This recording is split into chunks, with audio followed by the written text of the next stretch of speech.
ஊழியத்தின் சார்பாக உங்களை அனைவரையும் வாழ்த்துகிறேன். இந்த நாளில் நாம் தியானிக்க இருக்கிற வேத வசனம் சங்கீதங்களின் புஸ்தகம் 143 சங்கீதம் 10 வசனத்தை வாசிக்க கேட்கலாம். உமக்கு பிரியமானதை செய்ய எனக்கு போதித்தருளும். நீரே என் தேவன், உம்முடைய நல்ல ஆவி எனக்கு செமையான வழியை நடத்துவதாக. அல்லேலூயா. உமக்கு பிரியமானதை செய்ய எங்களுக்கு போதித்தருளும்.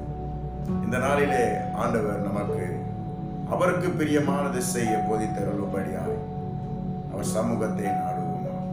அவருக்கு பிரியமானதுன்னா என்ன செய்யணும்? பிரியமானவர்களே, அவருக்கு பிரியமானது என்றால் எபிரேயர் 11:6 வாசிக்கிறோம். முதலாவது அவரிடத்தில் விசுவாசமாய் இருக்க வேண்டும். அவரிடத்தில் விசுவாசமாய் இருந்தால் நாம் எதை கேட்டாலும் பெற்றுக்கொள்வோம். அல்லேலூயா. இரண்டாவது காரியத்தை நான் பார்த்தோம்னா ரோமர் 10:17 சொல்லப்பட்டது, தேவனுடைய வசனத்தின் மேல் பிரியமாய் இருக்க வேண்டும். அல்லேலூயா. தேவனுடைய வசனத்தை வாசித்து அதன் மேல் பிரியமாய் இருக்க வேண்டும். அல்லேலூயா. மூன்றாவது காரியம் பார்த்தோமானால் 1 தீமோத்தேயு 2:13 சொல்லப்பட்டிருக்கிறது, இதை வாசித்தோமானால் ஜெபம் செய்ய வேண்டும். அல்லேலூயா. பக்தியோடு நல் ஒழுக்கத்தோடு நம் தேசத்தை ஆளுகிறவர்களுக்காகவும் அதிகாரிகளுக்காகவும் நாம் ஜெபம் செய்ய வேண்டும். அல்லேலூயா. இப்படியாப்பட்ட காரியங்களை நாம் செய்து வர வேண்டும். நான்காவது பார்த்தோமானால் ஆதியாகமம் 18:22 சொல்லப்பட்டிருக்கிறது, ஆபிரகாம் பட்டணத்திற்காக செபித்தான். ஒரு பட்டணத்தை அழிக்க இருந்த ஆண்டவரை அவன் நோக்கி பார்த்து 10 நீதிமான் இருந்தால் அழிக்க மாட்டீரோ என்று போராடி கொண்டிருந்தான்.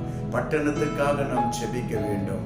ஐந்தாவது காரியத்தை பார்த்தீங்கன்னா 2 கொரிந்தியர் 9:7 பார்த்தீங்கன்னா மனம் உற்சாகமாய் ஏழைகளுக்கு கொடுத்து உதவி செய்ய வேண்டும்.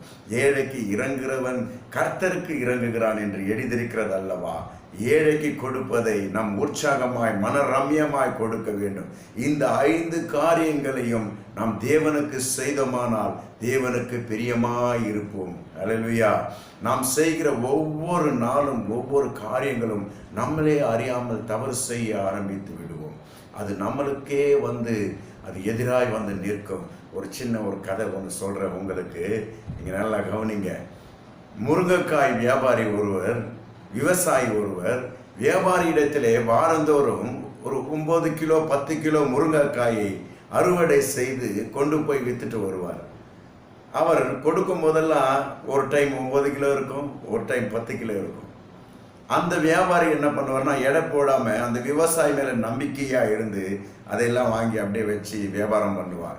ஒரு நாள் மொத்தமாக வாங்கி கொள்ள ஒரு நபர் வரும்பொழுது எவ்வளோ முருங்கைக்காய் இருக்குது என்று கேட்ட உடனே 9 கிலோ முருங்கைக்காய் இருக்கிறதுனா அதை எனக்கு எடை போட்டு அவையெல்லாம் எனக்கு கொடுத்துடுங்கன்னு ஒரு வியாபாரி இடத்துல ஒருவர் கேட்கும் பொழுது அதை அவர் எடை போட்டு கொடுக்கும் பொழுது 1 கிலோ எடை கம்மியாக இருந்தது. உடனே அந்த வியாபாரி அந்த விவசாயி வந்த உடனே அவனை நம்ம கேட்கணும், அவனை சும்மா விடக்கூடாது அப்படின்னு சொல்லிட்டு அந்த விவசாயி வந்த உடனே, ஏன்பா நான் உண்மையில நம்பிக்கையாக இருந்தேன், நீ ஏன் இவ்வளோ என்னை மோசம் பண்ணிட்டேன்? நீங்கள் 9 கிலோன்னு சொல்லி கொடுத்த முருங்கைக்காய் பார்த்தனா 8 கிலோ தான் இருக்குது, ஏன் இப்படி என்னை துரோகம் பண்ணுன்னு அவரை அடித்து அவரை திட்டினார். உடனே அவர் சொன்னான், இந்த விவசாயி சொன்னான், ஐயா என்னிடத்தில் திராசு தான் உண்டு, எடைக்கல் இல்லை. உங்களிடத்தில் நான் வாங்குகிற அரிசியும் பருப்பும் நீங்கள் கொடுத்த அந்த சர்க்கரை 1 கிலோ சர்க்கரை அதை வைத்து தான் நான் எடை போட்டேன், அது எனக்கு ஒன்றும் தெரியாதையா அப்படின்னு. அப்போ அந்த கடைக்கார் செய்த தவறு அது அவருக்கே வினையாய் முடிந்தது அல்லவா. அப்போ நம்ம செய்கிற தவறுகள் நமக்கே வினையாய் முடியும். நாம் இப்படியாப்பட்ட 5 காரியங்கள் தேவனுக்கு செய்யும் போது தேவன் நம்மேல் பிரியமாக இருப்பார்.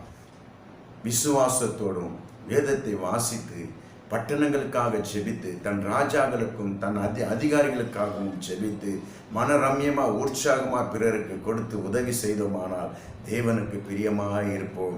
நம்மளுக்கே தெரியாமல் நம்மளை சுற்றிலும் ஒரு மகிமை சூழ்ந்து கொள்ளும், ஒரு நன்மை வரும். அல்லேலூயா. அல்லேலூயா. இந்த நாளிலே நாம் தியானித்த வேத வசனம் கர்த்தருக்கு பிரியமாக இருப்பது எப்படி என்று. அல்லேலூயா. இந்த நாளிலே நாம் பிரியமாக இருக்க ஆரம்பிப்போமா? கண்களை மூடி செபிப்போமா? கிருபையும் இரக்கமும் நிறைந்த எங்கள் பரலோக பிதாவே, அருமையான காலை வேலைக்காய் நன்றிகளை எடுக்கிறோம். உமக்கு பிரியமானதை செய்ய எங்களுக்கு கற்றுத்தந்த எங்கள் தகப்பனே ஸ்தோத்திரம்.